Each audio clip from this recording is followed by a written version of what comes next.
Maman. Bang Maman, tapi mungkin transisinya gini Bang, ketika nanti Amerika Serikat dan China ini berantem berdua gitu ya dalam hal ini. Kemarin baru-baru saja White House menerapkan tarif resiprokal tambahan di 245% akibat kunjungan Xi Jinping ke Southeast Asia. Trump langsung merespon seperti itu. Berarti kan memang mereka ini bersiteru dengan tarif resiprokal yang dibebankan ke consumer mereka terhadap COGS yang naik. Nah, Bang Maman, nanti kan China pasti mencari pasar baru, gitu kan. Dia akan mengekspor barang-barangnya, let's say ke Indonesia. Padahal kita tahu juga industri dan UMKM sudah keluar-keluar nih Bang, bahwa ada banyak banget produk impor China yang harganya murah, kita nggak bisa bersaing gitu, dan lain-lain. Apakah yang harus menjadi jurus jitu dari pelaku UMKM Indonesia menghadapi potensi akan adanya banjir impor barang dari China yang mencari pasar baru gitu Bang? Itu yang tadi saya bilang Mbak.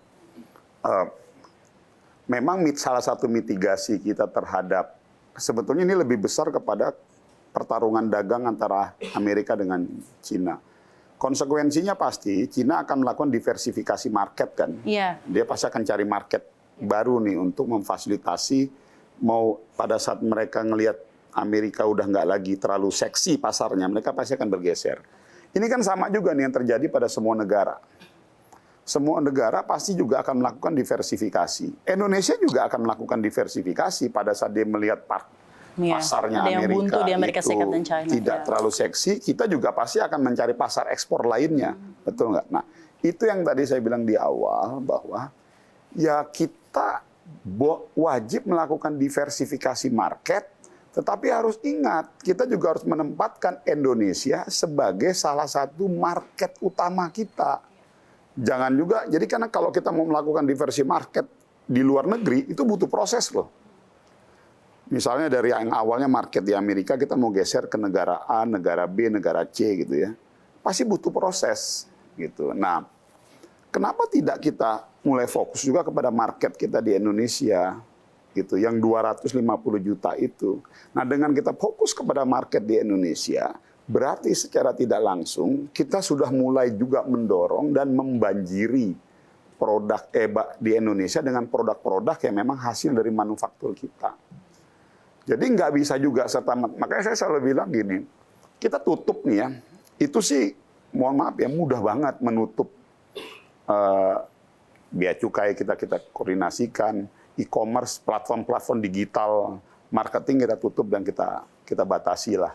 Misalnya ada beberapa usulan, misalnya kalau barang dari China, masuknya jangan di pelabuhan kita, tapi bisa didorong ke pelabuhan di timur sana gitu. Itu kan bagian dari usulan-usulan dan wacana-wacana yang lagi disiapkan gitu. Tapi biar harga mereka tidak terlalu murah ya, jadi supply chain-nya agak dijauhkan. Gitu, jadi supply chain gitu. Ini kan itu bisa dilakukan, tapi kembali lagi ini semua masih wacana-wacana yang sedang dipersiapkan oleh lintas kementerian. Tentunya leading sektornya adalah Kementerian Perdagangan. Kita akan terus berkoordinasi, kami Kementerian UMKM, Kementerian Perindustrian dan beberapa kementerian terkait, itu kita lakukan. Tetapi di balik itu semua ada sesuatu yang jauh lebih yang lebih substansi.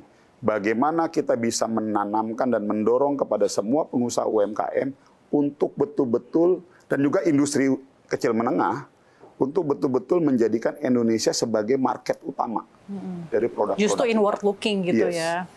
Jadi diversifikasi market itu, jadi jangan hanya sekedar dilihat bahwa diversifikasi market di luar negeri tuh.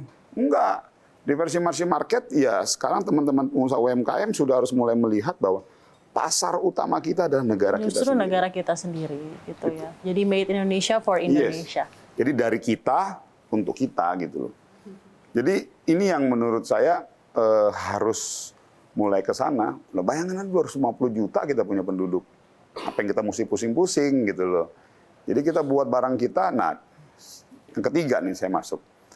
Saya banyak Mbak dapat aspirasi dari pengusaha-pengusaha UMKM di daerah-daerah. Wah, saya mau tolong bantu kita ekspor gitu-gitu. Lalu saya tugaskan aparatur di eselon 1, eselon 2, tanya dulu kepada pengusaha-pengusaha UMKM itu. Kalian ngapain berpikir ekspor, tetapi barang-barang kalian sudah kuat nggak di wilayah kalian sendiri? Gitu loh maksud saya. Karena hampir semuanya produk-produk itu kalau lu semua mau kuat di luar, lu harus kuat dulu di wilayahmu gitu. Misalnya bikin makanan.